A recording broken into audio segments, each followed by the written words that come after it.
시인 T.S. 엘리어트는 4월은 잔인한 계절이라고 했는데요.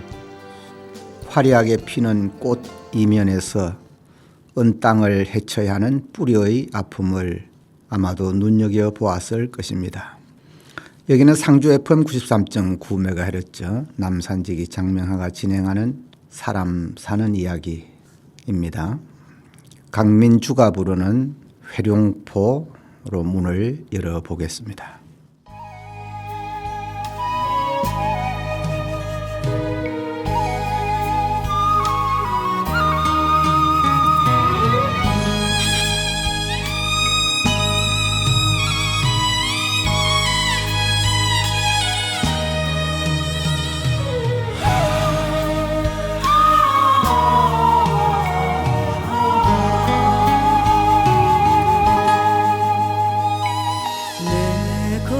것이 아닌 것을 멀리 찾아서 휘돌아 감은 그 세월이 얼마이더냐.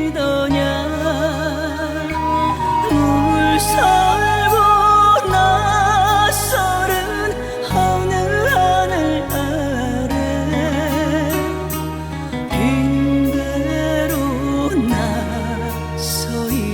아래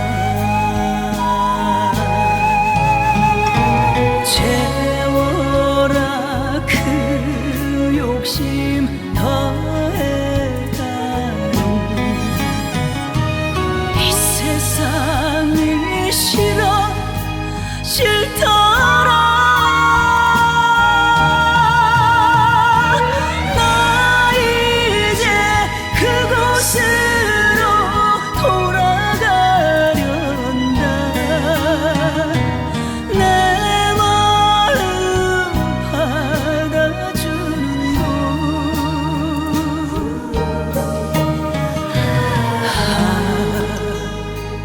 어머니 품속 같은 그곳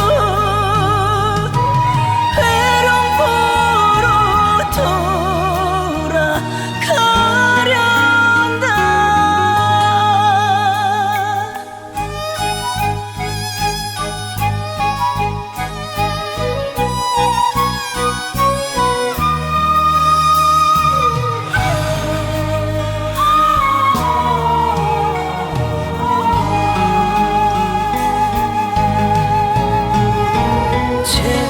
채워라 그 욕심 더해가는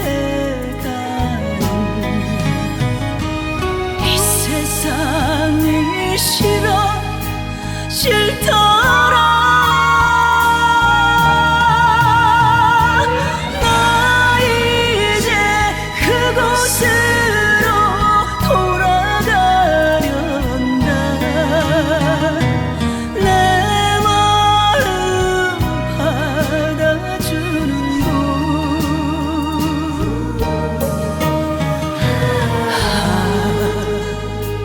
어머니 품속 같은 그곳 회룡포로 돌아가련다.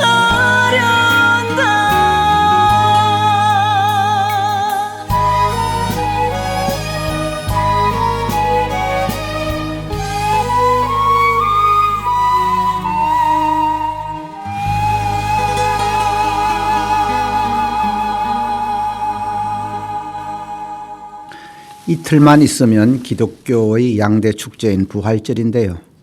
오늘은 부활의 빛과 그림자에 대해 이야기해 보려 합니다. 부활절은 영어 이스트, The Day of Resurrection, 그리스 파스카로 불려지는데요. 십자가에 달려 죽은 예수가 3일 만에 부활했음을 기념하는 신구교를 막론하고 기독교의 가장 중요한 축제일이죠. 부활절은 충분히 지난 후 첫 번째 보름달이 뜬 날 이후 첫 주일을 부활절로 지키고 있습니다. 16세기에 확립된 그레고리력을 쓰는 서방교회인 천주교회와 개신교회들과 기원전 1세기에 제정했던 윤리우서력을 사용하는 동방정교회 간에는 역법 차이로 각각 부활절이 조금씩 달라 다른 날에 기념하고 있으나 그 정신은 동일하다고 할 수가 있겠습니다. 동방이나 서방 전통을 따르는 대부분의 교회에서는 특별한 예배와 여러 가지 행사를 하며 독특한 전통적 관습이 존재하고 있는데요. 콘스탄틴 황제가 313년 로마 제국의 기독교 공인 이전에는 지역별로 부활절 기념일이 달랐으나 기독교 공인 후 최초로 열렸던 325년 니케아 공의회에서 유대력의 유월절과 다른 기준으로 충분히 지나고 보름날 후 첫 주일을 부활절로 정하였고 그 전통은 지금까지 이어져 오고 있습니다. 많은 기독교 국가들은 성목요일 혹은 성금요일부터 부활절까지를 부활절 연휴로 지정하여 부활절 휴가를 즐기고 있죠. 기독교 신자가 많은 유럽, 남미, 북미의 캐나다, 오세아니아의 호주, 뉴질랜드, 아프리카의 남아공, 아시아의 필리핀, 홍콩 등 전 세계적으로 많은 국가들이 1년 중 가장 큰 국가 공휴일이자 명절 연휴로 부활절을 기념하고요. 미국은 공식 국가 공휴일은 아니지만 사실상 모든 학교가 부활절에 맞춰 봄방학을 하고 대부분의 관공서나 회사나 상점 등도 문을 닫고 부활절 연휴를 즐긴답니다. 기독교 인구가 많은 우리나라는 부활절 당일에 교회나 성당에서 예배와 미사를 드리고 주요 정부 인사들과 정치인들이 부활절 메시지를 발표하는 등 종교적으로 의미 있게 보내며 부활절이 봄이기 때문에 나들이나 여행하기에 좋은 성수기여서 전 세계적으로 부활절 연휴 기간에 소비 지출이 크게 늘어나기도 하지요. 비기독교인들도 부활절 연휴를 종교적 의미보다는 봄에 즐기는 휴가, 명절, 축제 개념으로 매우 비중 있게 보내고 있는데요. 현재는 성탄절부터 성탄절처럼 부활절도 과거에 비해 상업적인 성격을 많이 띠고 있다고 할 수 있겠습니다. 부활절이라는 명칭은 예수 그리스도의 부활을 기념한 데서 나온 명칭인데요. 한자어권인 중국어, 일본어 명칭도 죽은 것이 다시 살아난다는 부활이라는 단어를 사용하고 있지요. 신약 성경의 원문인 그리스어로는 파스카라는 단어를 사용하는데요. 이 단어는 구약의 유월절을 의미하는 히브리어 페사흐를 헬라어로 음차한 것이고요. 그리고 영어나 독일어의 경우에는 봄의 여신 에오스트레에서 단어를 차용하여 이스트라고 한답니다. 신약성서 고린도전서에서 사도 바울은 예수의 부활을 부활의 첫 열매로 명명하는데요. 이를 근거로 첫 열매를 하나님께 드리는 구약의 초실절과 연계해 이해하기도 합니다. 사도시대의 부활절은 구약의 유월절을 기준으로 실행되었으나 325년 콘스탄틴 황제가 개최한 제1차 니케아 공의회에서 부활절 날짜를 춘분 이후 첫 보름이 지난 첫 주일에 지키기로 정해졌고 이에 따라 태양력 기준으로는 3월 22일부터 4월 25일 사이에 위치하게 되었답니다. 초대교회에서는 최후의 만찬 때처럼 떡을 떼며 부활절을 기념하였는데요.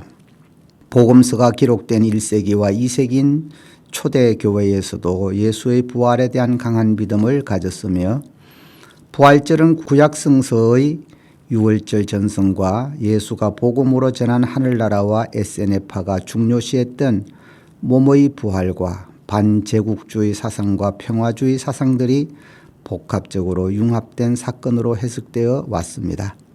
초대교회에 3대 신학 학파가 있었는데요. 카르타고의 칼게돈 학파, 시리아 안디옥 학파, 이집트의 알렉산드리아 학파였죠.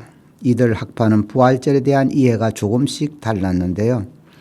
칼케돈 학파는 부활절의 중심 메시지를 회개로 보았고 안디옥 학파는 해방으로 보았으며 알렉산드리아 학파는 진리가 드러나는 것으로 보았죠. 313년 기독교 공인 이후에 칼게돈이 콘스탄티노플로 흡수되면서 부활절의 개념은 칼게돈 학파를 중심으로 전개되어 부활절의 중심 메시지는 회개의 강조로 굳어지게 되었답니다. 그 후 부활절 예식은 점차 예전과 음악, 예법이 중요시되는 예배로 발전하게 되었습니다. 부활절은 매년 그 날짜가 일정하지 않는데요. 이르면 3월 넷째 주일, 늦으면 4월 넷째 주일에 올 수도 있죠. 그 이유는 부활절이 음력을 고려하여 지켜지기 때문이라고 할 수 있겠습니다. 초대교회는 6월절을 기준으로 부활절을 지켰는데요. 그러나 기원 후 4세기에 접어들면서 부활절을 언제 지켜야 할지에 관한 의견 충돌이 생겼고요. 부활절을 히브리력의 6월절에 따라 정해야 한다는 교회들과 이에 반대하는 교회들 간의 대립은 결국 325년 니케아 공의회에서 부활절 보름달 다음의 일요일로 부활절을 정하면서 날짜 논쟁은 종지부를 찍게 됩니다. 부활절 보름달이 주일인 경우에는 그 다음 주 주일이 부활절이 되고 오늘날에도 이 방법으로 날짜가 계산되고 있답니다. 부활의 확신을 패티김의 목소리로 들어봅니다. 살아 계신 주.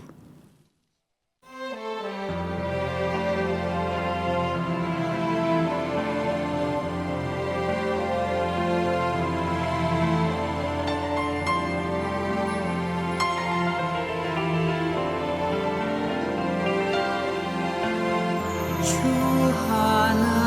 하나님 독생자 예수 날 위하여 오시었네. 내 모든 죄 다 사하시고 죽음에서 부활하신 나의 구세주, 살아계신 주, 나의 참된 소망, 걱정 근심 전혀 없네. 사랑의 주, 내 갈 길 인도하니 내 모든 삶의 기쁨 늘 충만하네. 주 안에서 거듭난 생명 도우시는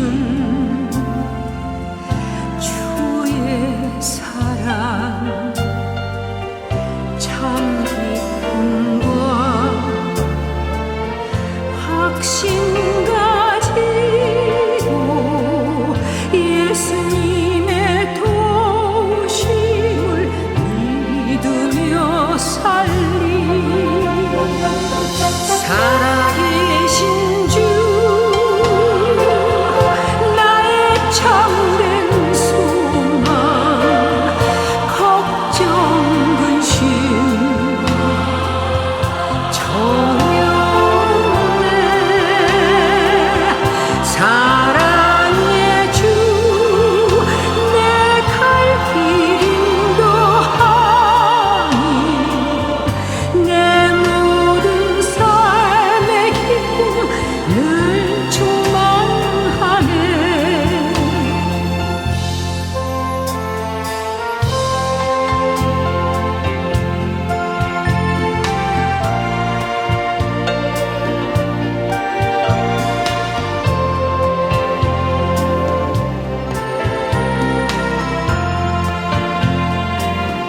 그 언젠가 주뵐 때까지 주를 위해 싸우리라. 승리의 길 멀고 험해도 주님께서 나의 앞길 지켜주시리. 살아계신 주, 나의 참된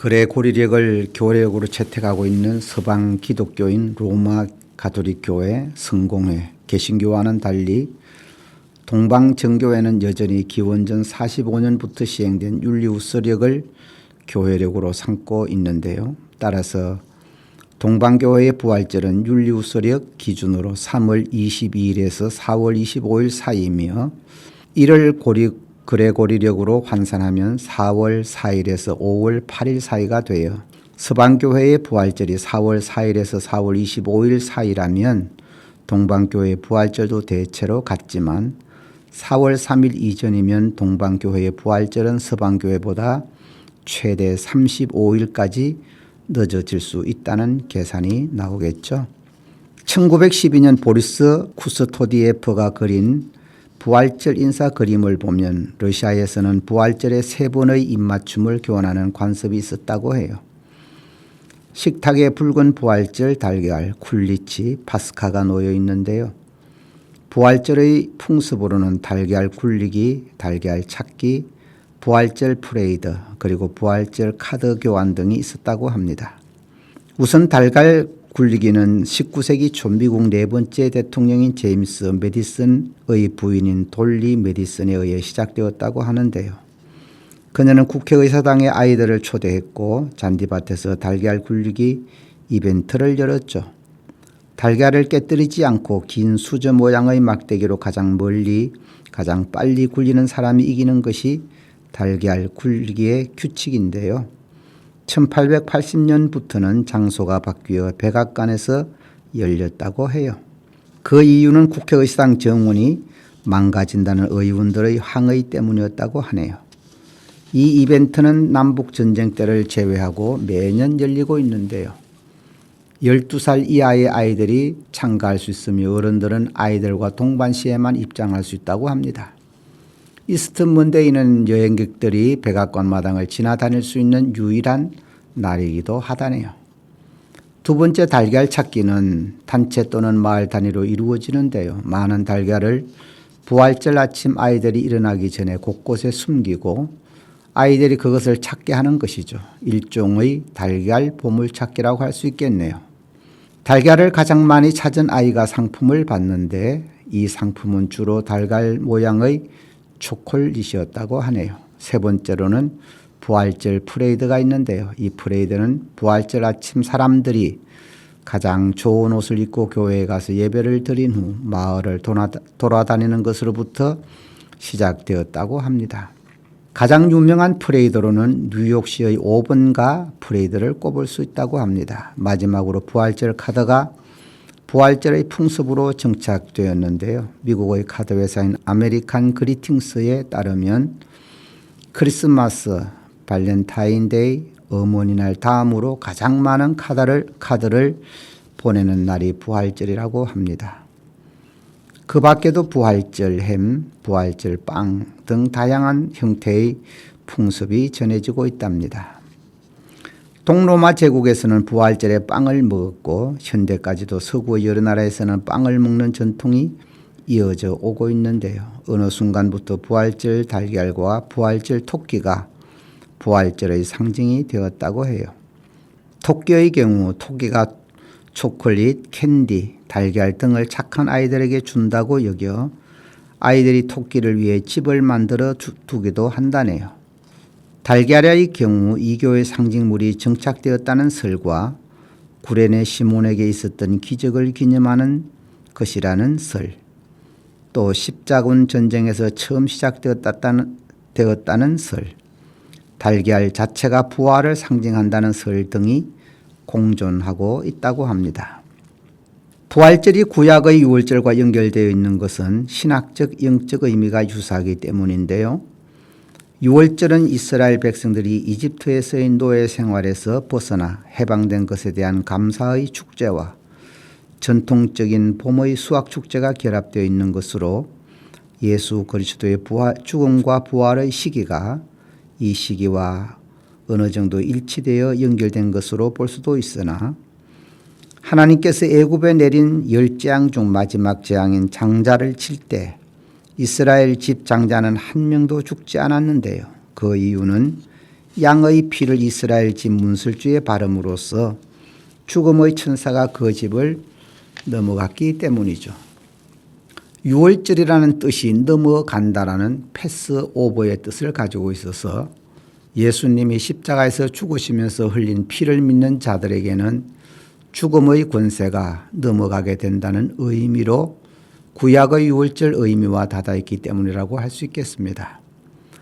따라서 많은 사람들이 부활절을 기독교의 유월절로 생각하게 되었습니다.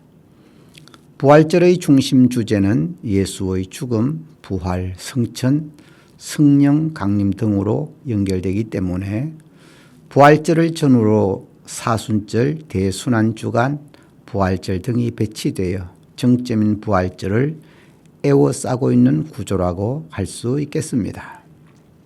노예선 선장이 회개한 내용을 가사화한 어메이징 그레이스를 나나 무스쿠리의 음성으로 들어보겠습니다.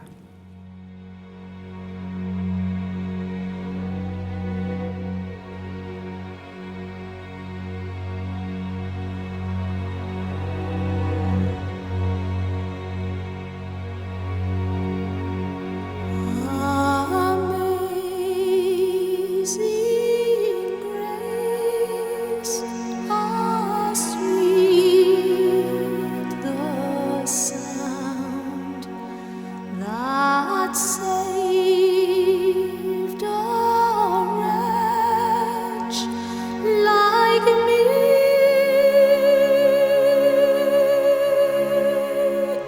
I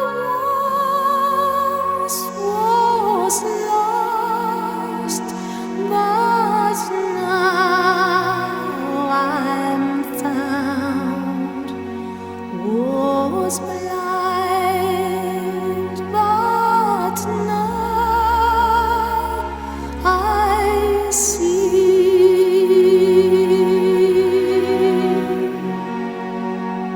'Twas grace that taught my heart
부활절 의식은 전통적으로 부활절 전날 밤에 이루어지는 것으로 크리스마스 이브와 같은 성격으로 이해할 수 있죠. 죽음의 어둠을 뚫고 예수께서 다시 살아남으로써 새로운 삶을 얻는 과정이 중점적으로 강조되었는데요. 이때 부활절 초 파스칼 캔들이 어둠을 밝히는 빛의 상징으로 중요시되고 있답니다. 중세에는 토요일 아침이나 오후에 미사가 행해져 철야 예배의 상징성이 상실되었으나 1955년 로마 가톨릭 교회가 밤에 미사를 드리도록 의무화함으로써 상징성이 회복되었는데요. 부활절에 대한 개신교의 태도는 역사적으로 변화되어 왔죠. 엄격한 청교도주의적인 교파에서는 부활절 축제가 너무 형식화되었다고 해서 축제를 거부한 적도 있지만 20세기에 들어와서는 그 중요성이 부각되어 부활절 예배가 널리 행해지고 있습니다. 부활절과 관련된 풍습과 상징은 다양하여 특히 유럽 중부 동부에서는 양을 예수의 상징이라고 하여 양고기를 부활절의 중요한 음식으로 먹고 있으며 흰옷은 새로운 생명을 나타낸다고 하여 널리 애용되기도 한답니다. 우리나라에서는 가톨릭의 경우 주님 부활 대축제일이라고 하여 전례서에 규정된 대로의 예식이 행해지며 성삼일의 예식은 주의 만찬으로 시작되어 부활 성야제로 정점에 이르며 부활주일 저녁 기도로 끝나는데 성토요일 부활 성야까지 가능한 한 파스카 금식을 장려하고 있답니다. 우리나라 개신교에서는 1947년부터 교파와 관계없이 부활절 연합예배를 드리기 시작했으나 1960년대에서는 노선의 분열과 대립으로 인해 진보적 성향의 교단과 보수적 성향의 교단이 각기 별도로 기념 예배를 드리다가 1978년 다시 통합되어 지금은 대도시별로 연합 예배를 드리고 있답니다. 부활절 본문으로 많이 사용되는 성경 구절은 나는 부활이요 생명이니 나를 믿는 사람은 죽더라도 살겠고 또 살아서 믿는 사람은 영원히 죽지 않을 것이다라는 요한복음 11장 25절에서 26절 말씀과 만일 그리스도께서 다시 살아나시지 않았다면 여러분의 믿음은 헛된 것이 되고 여러분은 아직도 죄에서 헤어나오지 못하고 있을 것입니다. 라는 고린도전서 15장 17절 등이 많이 사용되고 있죠. 서양에서는 부활절이 국가적으로 최대 명절 중 하나인 것은 주지의 사실이고요. 가톨릭 신자율이 높은 유럽에서는 부활절을 1년 중 최대 명절로 기념하며 대부분의 유럽 국가에서는 부활절을 크리스마스와 함께 양대 명절로 기념하고 있죠. 가톨릭 신자 비중이 큰 라틴 아메리카 지역 국가들도 부활절을 연중 최대 명절로 기념하는데요. 오세아니아의 호주와 뉴질랜드도 부활절이 최대 명절로 부활절을 전후로 4일간이 휴가로 정해져 있을 정도죠.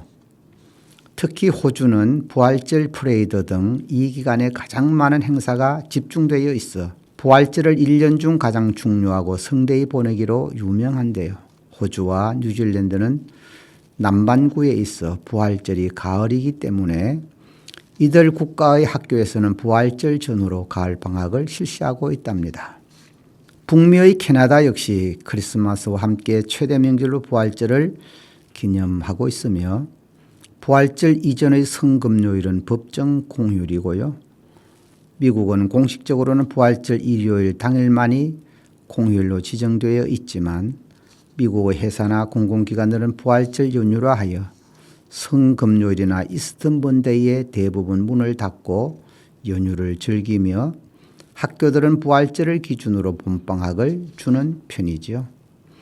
이와 같이 부활절은 예수의 부활을 기념하여 온 인류가 즐거워하는 축제의 날이긴 하지만 그 찬란한 부활이 있기 전에 반드시 거쳐야 하는 십자가의 쓰라린 고통과 죽음이 있다는 것을 아는 사람은 그리 흔치 않죠. 교회를 다니는 크리스찬 가운데서도 부활 축제만 즐기려 하지 십자가의 희생을 치르려는 사람들은 많지 않기 때문이죠. 저는 그것을 부활의 빛과 그림자라고 생각하는데요. 부활이 빛이라면 십자가는 그림자라고 할 수 있겠죠. 십자가 없는 부활의 영광만을 추구하려는 자들을 나치의 전체주의에 항거하다가 순교한 본 회퍼 목사는 값싼 은혜의 추구자라고 질책을 하고 있는데요. 이런 싸구려 크리스찬들을 이 세상에서도 축복받고 죽어서도 천국까지 가려는 이기주의자라고 비판하고 있거든요. 부활의 영광에 참여하려는 자들은 반드시 십자가의 죽음을 통과해야 한다는 것을 알아야 한다는 것이죠. 미국 시인 T.S. 엘리어트가 1922년에 황무지라는 시를 발표하였는데요. 노벨 문학상을 받은 유명한 작가죠. 20세기 시 중 가장 중요한 시 중의 하나라는 찬사를 받고 있는데요. 이 시는 난해하기로도 유명하죠.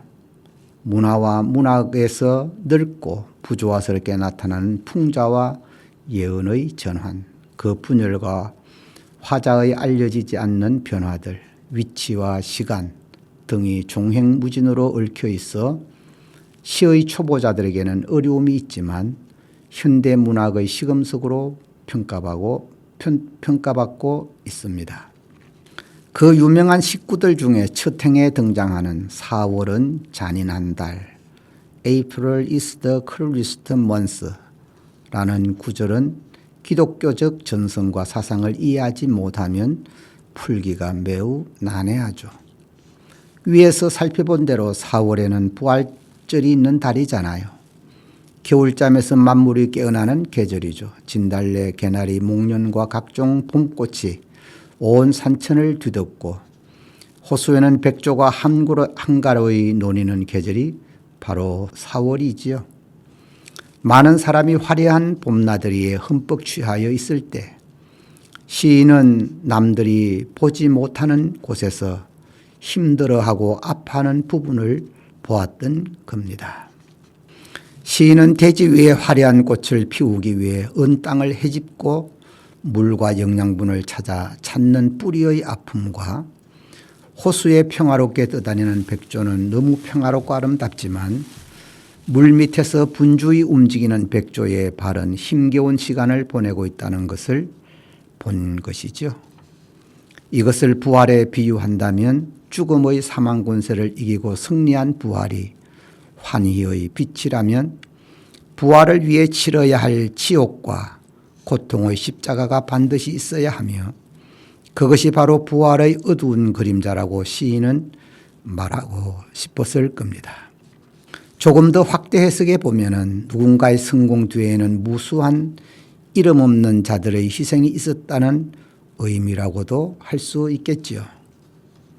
4월은 가장 잔인한 달, 죽은 땅에서 라이락을 키워내고 추억과 욕정을 뒤섞고 잠든 뿌리를 봄비로 깨운다.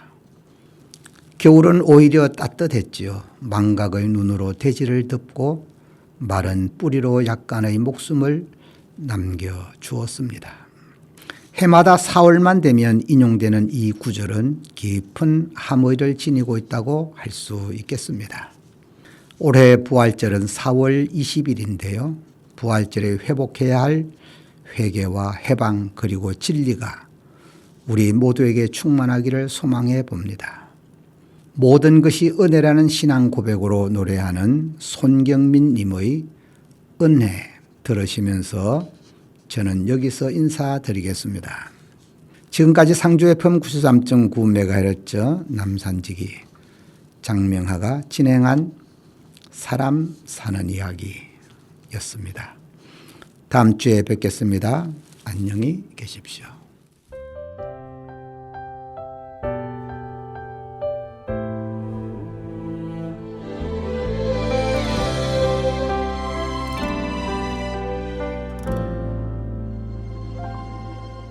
내가 누려왔던 모든 것들이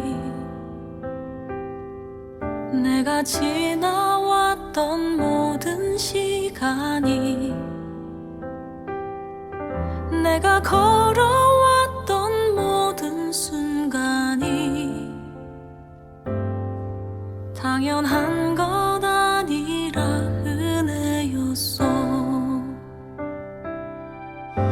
아침 해가 뜨고 저녁에 노을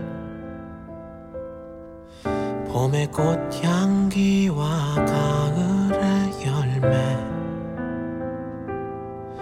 변하는 계절의 모든 순간이 당연한 것 아니라 은혜였어. 모든 것이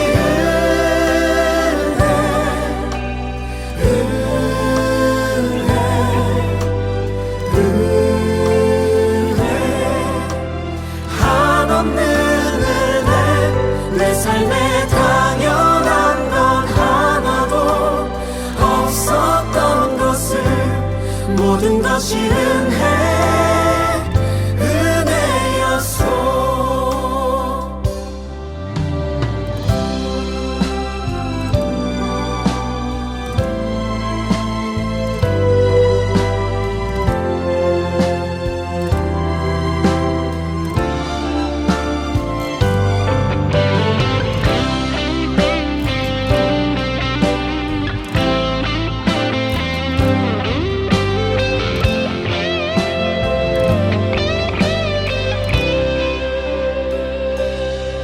내가 이 땅에 태어나 사는 것 어린아이 시절과 지금까지 숨을 쉬며 살며 꿈을 꾸는 삶 당연한 것 아니라 은혜였소. 내가 하나님의 자녀로 살며 오늘 찬양하고 예배하는 삶 복음을 전할 수 있는 축복이 당연한 것 아니라 은혜였소. 모든 것이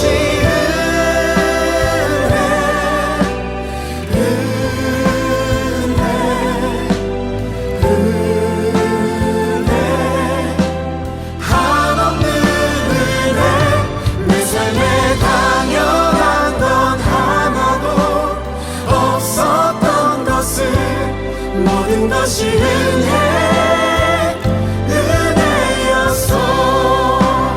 모든 것이